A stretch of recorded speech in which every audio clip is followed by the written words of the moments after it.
Halo semuanya, kembali lagi di channel Raja Galba ya. Nah, malam-malam begini enaknya kita ngobrolin tentang pinjol. Kebetulan saya juga sudah dapat suatu bahan di mana enak sekali untuk kita bahas. Ya, langsung saja kita lihat di sini ya. Nah, di sini ada dari Mas Valentinus Grunadur Advent gitu ya. Dia bilang begini, nih aku tunjukin sedikit cara galbay biar agak tenang.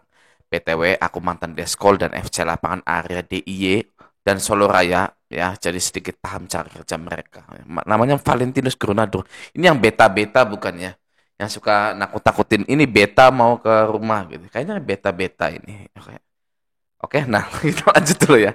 Nomor satu, kata si beta ini, jika galbay di aplikasi Kredivo, Aku Laku, Kredit Pintar, Go Pinjam, Cairin, dan Pinjamanku, dan didatengin DC, jangan sekali-kali janjikan bayar tanggal berapa. Kalau masih niat bayar, bilang ke DC minta diskon pelunasan mentok. Nanti bunga dan denda hilang semua, jadi bayar pokoknya aja. Bayar lewat APK tapi. Gitu ya, jadi kata mantan DC beta ini ya, kalau mau pelunasan, minta potong denda dan bunga mentok biar hilang semua dan bayar pokoknya aja. Bayarnya juga harus melalui APK, jangan melalui DC pinjol tersebut. Gitu ya. Oke, nah yang kedua, jadikan semua medsos private. Karena ketika kalian pengajuan, semua sosmed sudah disalin sistem mereka. Caranya bagaimana ini? Caranya adalah di pinjol itu kan bisa melihat aplikasi yang Anda install, gitu ya. Ketika di situ ada Facebook, ada Instagram. Nah, tim dari pinjol ini mencari Facebook, Instagram Anda menggunakan nomor HP dan email.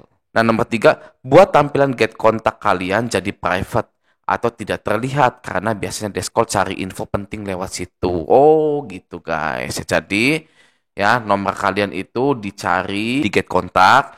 Nah, biasanya ada yang nulis misalkan Anda namanya Bagas ya, Bagas Supervisor. Nah, misalkan Anda kerja di Bank Mandiri lagi, misalkan gitu ya. Bagas Bank Mandiri atau di PT Bintang 7, ya kan?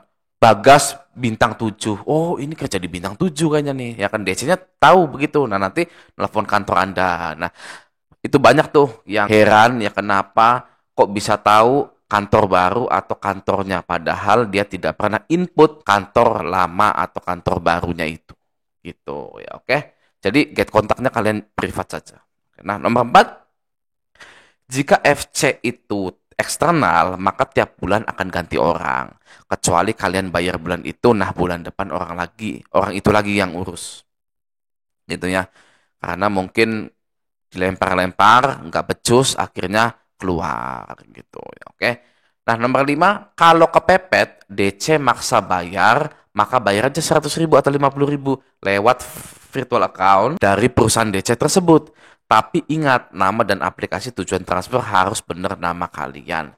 Karena di setiap vendor penagihan ada prinsip daripada nggak kebayar. Gitu ya. Daripada nggak kebayar masih mending masuk 100 atau 50.000. Ya guys ya, ini adalah contoh di mana sebenarnya pinjol-pinjolah yang lemah. Ya bukan nasabahnya guys yang lemah itu. Ya kan? Kata mantan DC ini, yang penting kebayar. Ya mau 100.000, 50.000, yang penting ada uang masuk. Kalau pinjol-pinjol itu sangat besar sekali, nggak mau guys ya. Dibayar 100.000, 50.000. Begitu kan ya? Coba Anda ya galbay di Bank BRI, jaminannya rumah. Mau nggak dibayar 100.000 DC-nya ke sini? Nggak mau jelas. Ya nggak bisa Pak, apa-apaan ini bayar 100.000. Ya itu baru perusahaan kuat. Ya kan BUMN, BRI, BNI gitu kan ya. Nah kalau pinjol perusahaan swasta yang hanya bergantung pada investor baru, ya pada konsumennya, pada konsumen baru, ya kan, itu memperbolehkan Anda bayar 100.000, 50.000. Ya kalau nggak salah Shopee, Kredivo, Aku Laku itu boleh kan kita bayar 50.000 dulu, 100.000 dulu ya. GoPay juga gitu ya kan ya. Itu karena saking ketakutannya guys ya, daripada nggak bisa bayar sama sekali. Ya jadi kalau ada yang menganggap bahwa pinjol-pinjol itu kuat ya, wah itu salah besar mindsetnya guys ya, harus dirubah. Pinjol lah yang lemah. Oke? Nah, selanjutnya nomor 6, rata-rata FC lapangan orangnya sopan dan baik-baik ketika datang ke rumah. Kalau deskol, beda lagi ya, karena sering maki-maki orang. Diemin aja. Nah, ini kata mantan FC, kata mantan DC lapangan, kalau ada deskol yang sering maki-maki itu diemin saja. Ya, kenapa diemin saja? Karena kalau tidak didiemin, mereka akan menjadi-jadi, guys. Oke. Nah, selanjutnya 7. Utamakan kebutuhan keluarga dulu. Nanti kalau ada rezeki baru bayar. NB, saya juga galbay. Banyak gitu ya. DC, Beta, Vincent, Markus. Ini siapa tadi tuh namanya tuh?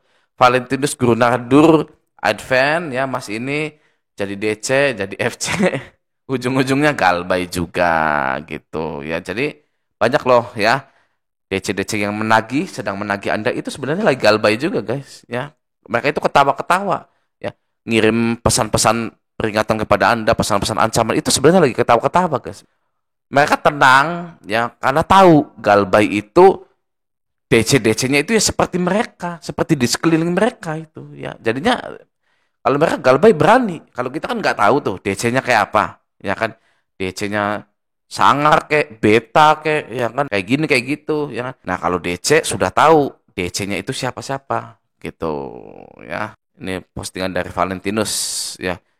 Dan komennya ada yang lucu, banyak bacot kau tinggal galbay aja gitu ya. Iya, ini prinsip Raja Galbay itu ya sudah nggak usah banyak bacot lah, tinggal galbay aja sebenarnya gitu ya, nggak perlu ini itu gitu kan ya. Kalau yang nomor 1 sampai nomor 7 ini boleh Anda lakukan untuk melatih mental, melatih keberanian gitu, biar nggak takut, biar berani, mulai tumbuh keberanian gitu kan ya. Kalau saya ya, sedikit cerita tentang saya, kalau saya itu tiba-tiba saja, guys, berani itu, tiba-tiba langsung berani gitu ya, tidak ngakalin ini, ngakalin itu, ngakalin ini, ngakalin itu. Bahkan saya itu pengen disebar data, bahkan saya itu menantang DCWA, pinjol ilegal, untuk menyebarkan data saya, tapi tidak disebar data saya. Tidak ada saudara, teman yang nge-WA ke saya bahwa misalkan foto saya itu disebar di sosmed apa gitu, nggak ada, guys, nggak ada sama sekali. Seperti itu ya. Ya seperti ini, guys, ya suasana di kantor pinjol itu, masih muda-muda ya kan.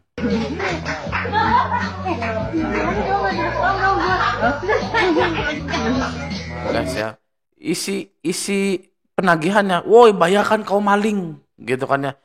Kalau jam segini tidak kau bayarkan, akan kubuat keluarga kau menyesal dan lain-lain gitu ya. Padahal ya mereka itu sedang begini ya. Tuh. Ya, kita ketawa gitu kan ya, nggak ada beban. Mereka juga galbay juga. Ini saya jamin ini galbay semua ini orang-orang seperti ini. Tuh. Oke. Jadi maksud saya di sini adalah kalau kalian itu ditagih oleh DCWA itu nggak usah ditanggapi lagi. Ya karena itu ya hanya sebatas peraturan dari pinjol saja, guys. Mereka harus menjalankan SOP itu. Kalau tidak menjalankan SOP itu nanti dimarahin OJK. Ya, kalau pinjol-pinjol ini ya tidak menagih itu nanti dimarahin OJK, guys. Ya, nah itu makanya ya kembali lagi intinya adalah OJK. Ya, OJK yang harus bertanggung jawab. Oke, semoga video ini bermanfaat. Sampai jumpa di video selanjutnya.